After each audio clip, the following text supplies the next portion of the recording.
संकरण के उद्देश्य और संकरण के प्रकारों के विषय में आज हम देखेंगे। संकरण विधि की पादपों में संकरण की विधि क्या है, संकरण करवाने के लिए कौन कौन से चरण आते हैं, जिनका आज अपन यहाँ पर अध्ययन करने वाले हैं। प्यारे विद्यार्थियों, संकरण विधि जो है इसमें कुल 7 चरण होते हैं। पादपों में संकरण करवाने के लिए 7 चरणों का ध्यान रखा जाता है या 7 चरणों के आधार पर संकरण करवाया जाता है। ये 7 चरण कौन कौन से हैं, आइए समझते हैं। संकरण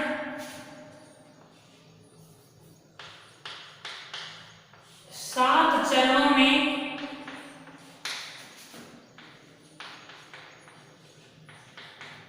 पूर्ण होता है।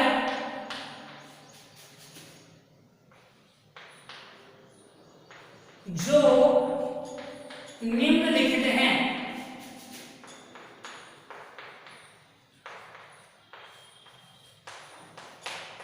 ये 7 चरण अपन पढ़ने वाले हैं, कौन कौन से हैं। नंबर 1 आता है यहाँ पे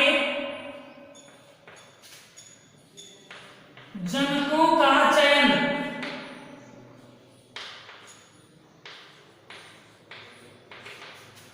आप सभी जानते हैं कि संकरण करवाने के लिए हमें 2 विपर्यासी लक्षणों वाले शुद्ध जनकों के रूप में पादप प्रभेदों की आवश्यकता होती है, या यूं कहें 2 पादप प्रभेदों की आवश्यकता होती है जो लक्षणों में विपर्यासी होते हैं। यहाँ जो जनकों के रूप में हम पादपों का चयन कर रहे हैं वो संकरण के उद्देश्य पर निर्भर करता है कि हम संततियों में कौन से लक्षणों में सुधार करना चाहते हैं, या उत्पन्न होने वाली किस्म में हम कौन से लक्षणों को चाहते हैं। जिन लक्षणों में हमें सुधार करना होता है उन लक्षणों का किसी एक या दोनों जनकों में होना आवश्यक है, यानी वांछित गुण या लक्षण दोनों जनकों में से किसी एक जनक में अथवा दोनों जनकों में होना आवश्यक है। एक जनक में तो वो गुण या लक्षण होना ही चाहिए जो हम सुधार करना चाहते हैं या नई संतति में पाना चाहते हैं। तो यहाँ वो जनक किस तरह के होते हैं, विपर्यासी लक्षणों वाले होते हैं।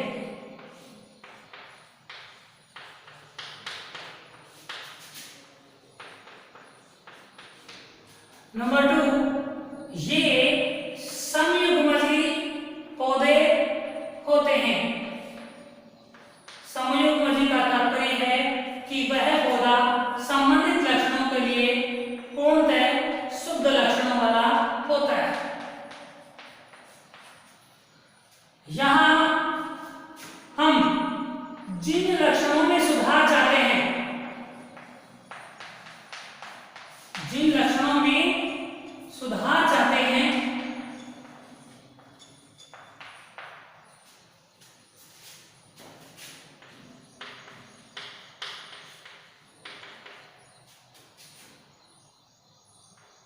वह लक्षण एक अथवा दोनों जनकों में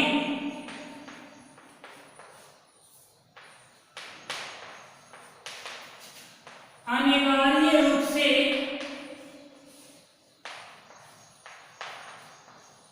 उपस्थित होना चाहिए।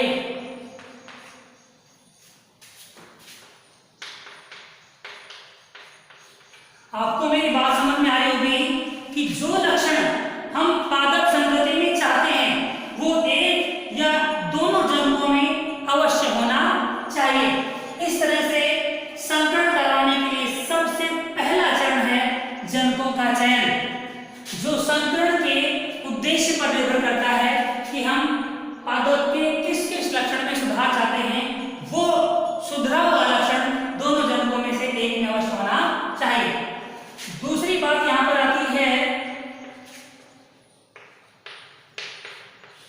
जनकों का मूल्यांकन। प्यारे विद्यार्थियों, आप ये जानते हैं कि किसी क्षेत्र में हम जहां भी संकलन करवा रहे हैं वहां उस क्षेत्र में किसी एक या दोनों जनकों का निष्पादन, दोनों जनकों का या एक जनक का किसी क्षेत्र में निष्पादन ज्ञात नहीं है तो उन जनकों को कम से कम 1 या 2 वर्ष तक उस क्षेत्र में अवश्य उगाया जाना चाहिए।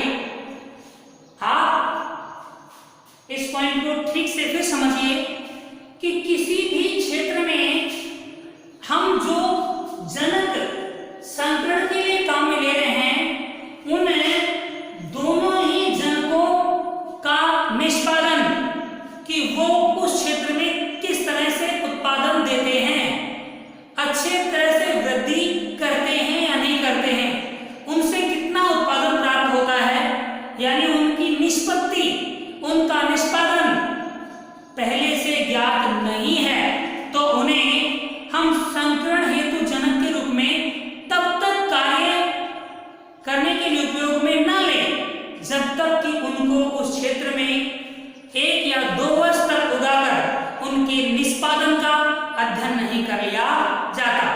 यानी जिन पौधों के बारे में किसी क्षेत्र विशेष में हम ये जानते हैं कि इसका निष्पादन किस प्रकार का है, यदि पौधों का निष्पादन क्षेत्र में बेहतर है तो ही उनका उपयोग जनकों के रूप में किया जाना चाहिए।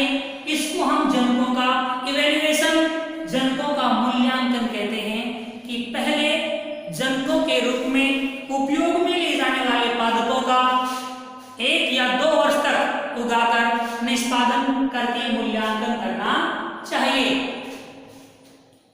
उसके बाद आता है नंबर 3,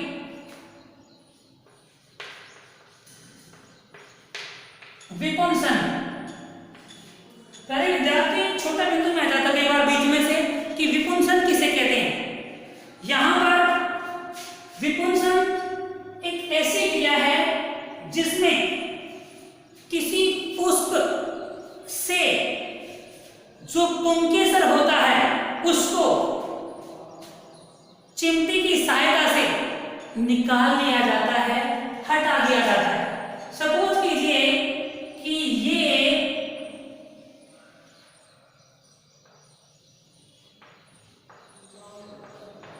एक पुष्प है,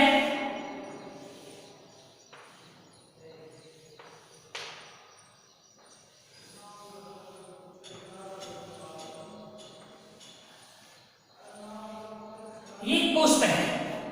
अब इसमें आप ये जानते हैं कि ये स्त्रीकेसर है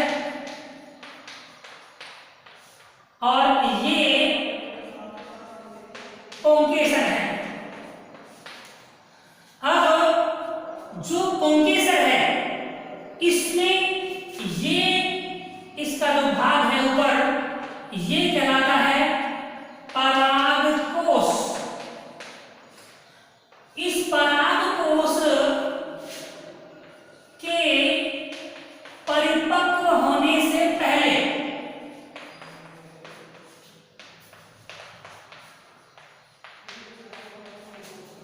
किसी पुष्प में परागकोश के परिपक्व होने से पहले उसके जितने भी पुंकेसर हैं उनको चिमटी की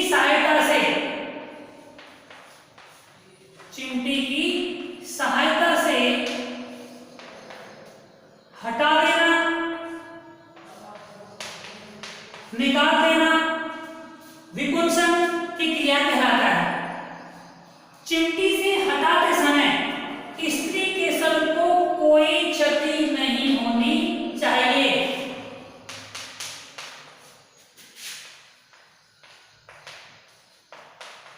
तो यहां पर हम विपुंसन की परिभाषा बनाएंगे तो ये सब चीजें हमारे डेफिनेशन में आनी चाहिए कि स्त्री केसर को क्षति पहुंचाए बिना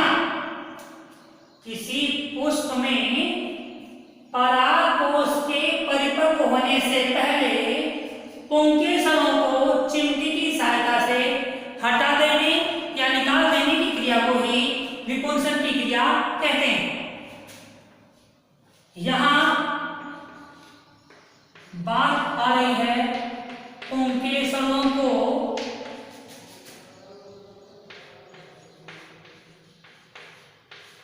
चिमटी की सहायता से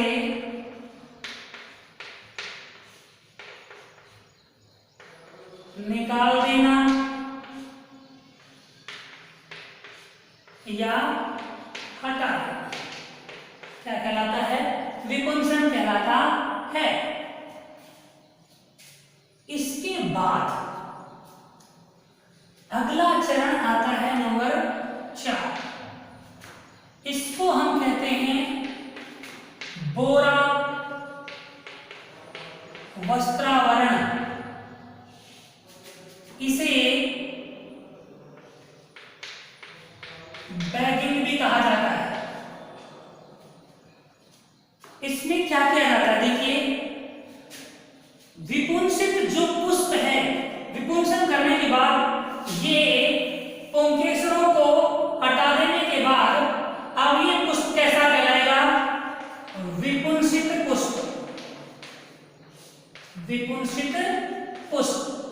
अब इस विपुंसित पुष्प को अनावश्यक परागण से, अवांछित परागकणों से बचाने के लिए जो स्त्री केसर है, इसकी वर्तिकाग्र को किसी पॉलीथीन से या बटर पेपर से ढक दिया जाता है।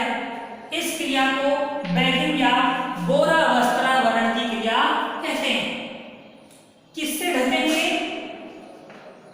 बटर पेपर से या पॉलीथीन से।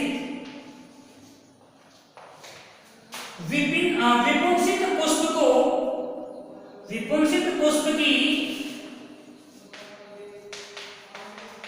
वर्तिकाग्र को, विपुंसित पुष्प की वर्तिकाग्र को बटर पेपर या पॉलीथीन से, बटर पेपर या पॉलीथीन से ढक देने की क्रिया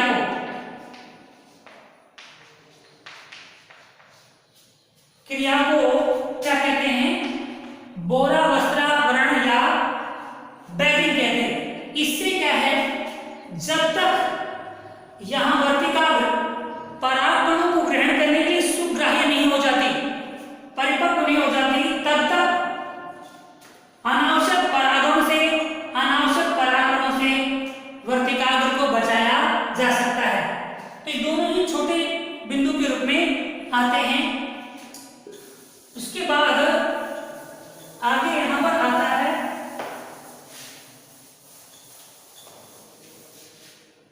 नंबर 5,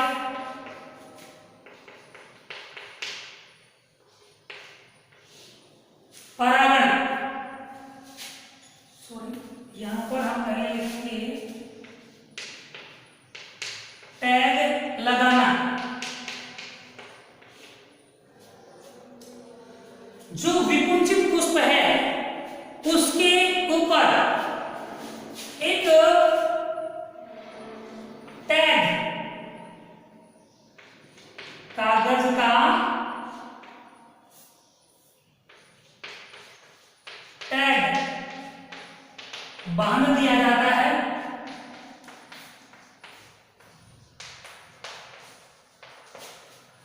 विपुंसित पुष्प के साथ कागज का एक टैग बांध दिया जाता है, जिस पर लिख दिया जाता है विपुंसन की तिथि, कि उससे पुष्प को कब विपुंसित किया गया था, पुंकेसरों को कब हटाया गया था।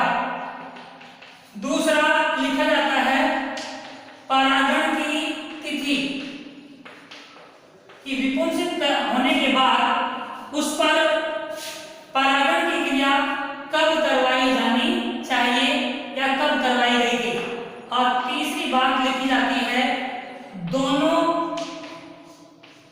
जनकों के नाम।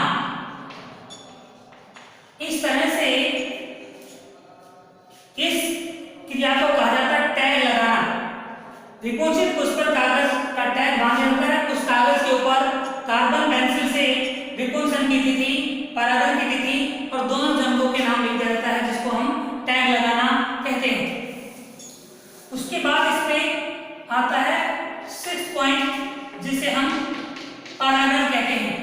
प्यारे विद्यार्थियों, परागण करवाने के लिए किसी नरजनक पौधे से उर्वर और अच्छी किस्म के वांछित लक्षणों वाले उर्वर परागकणों को लेकर जो बटर पेपर है या पॉलीथीन, उसको हटा दिया जाता है और उन परागकणों को वर्तिकाग्र पर डाल दिया जाता है। इस क्रिया को कहा जाता है परागण की क्रिया। इसे समझिए कि जो विपुंसित पुष्प था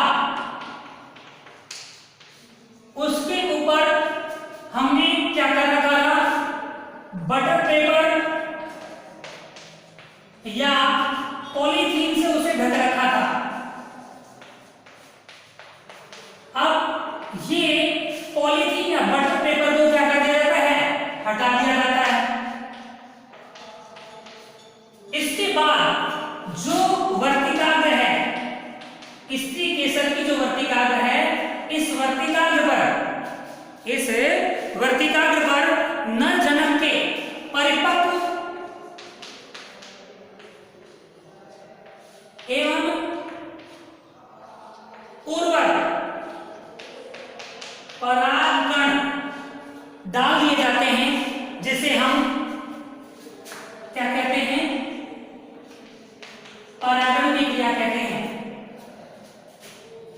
परागण की क्रिया में हमने बोरा वस्त्रण करवाया, बटर पेपर या पॉलीथीन से ढककर, तब तक इसे ढका रखा जाता है जब तक कि ये वर्तिकाग्र परिपक्व नहीं हो जाती, यानी परिपक्व होने तक या वर्तिकाग्र के सुग्राह्य होने तक इसे ढककर रखा जाता है। उसके बाद इसको हटा करके और वर्तिकाग्र पर परिपक्व एवं उर्वर परागकणों को डाल देते हैं और फिर से उसे पॉलीथीन से ढक देते हैं, ताकि अन्य परागकणों से उस वर्तिकाग्र को बचाया जा सके। ये कहलाती है परागण की क्रिया। अंतिम आता है F1 बीज प्राप्त कर भंडारण करना। प्यारे विद्यार्थियों, जब हम यहाँ पर परागण की क्रिया करवा चुके होते हैं तो जो पुष्प है उसके अंडाशय से फल बन जाता है और उस फल के अंदर बीज बनता है। उनसे प्राप्त किए हुए जो बीज हैं वो संकरण द्वारा प्राप्त हुए ऐसे बीज संकरण बीज कहलाते हैं और जनकों से संकरण द्वारा जो बीज प्राप्त होते हैं उन्हें F1 बीजों के नाम से जाना जाता है। इस प्रकार के बीजों को किसी उपयुक्त कीटनाशक के साथ या कीटनाशी के साथ मिलाकर कागज की थैलियों में पैक करके भंडारण कर लिया जाता है। उम्मीद करता हूं आपको आज संकरण की विधि समझ आई होगी। इसमें ये 2 बिंदु बीच में से पूछे जा सकते हैं, विपुंसन और बोरा